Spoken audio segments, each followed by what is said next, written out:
Barangay Hinebra coach team kon mga bro, dahilan kaya binitawan si Stand at Japit Aguilar isusunod na kaya. So isang blockbuster trade nga ang gumulat sa lahat mga bro matapos bitawan ng Barangay Hinebra itong sina Stanley Pringle at si Stand kapalit ni Stephen Holt at Isaac Go. Itong si Stanley Pringle last season pa lang matunog na talaga to mga bro na isa ito sa mga bibitawan ng Barangay Hinebra para kay Stephen Holt.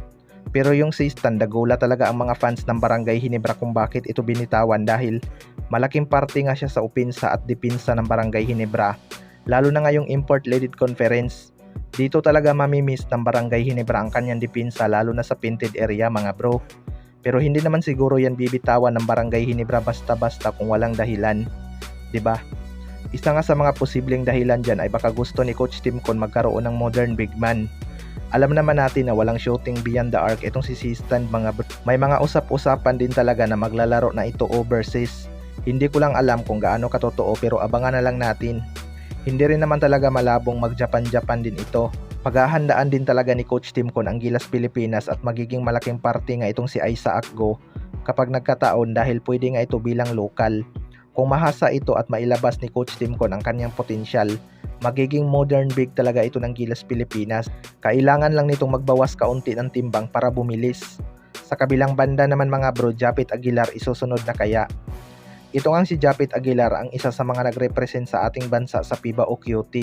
Although hindi niya nga naibigay ang expectation ng mga Gilas fans sa kanya, marami pa rin namang nagtatanggol sa kanya lalo na yung mga may alam talaga pagdating sa basketball. Nakatanggap nga ng maraming hit itong si Japit Aguilar kaysa sa papuri.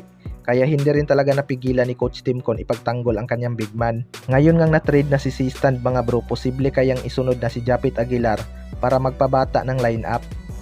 Well, para sa akin mga bro, malaki na rin talaga ang naging ambag ni Japit Aguilar sa Barangay Hinebra at syempre sa Gilas Pilipinas.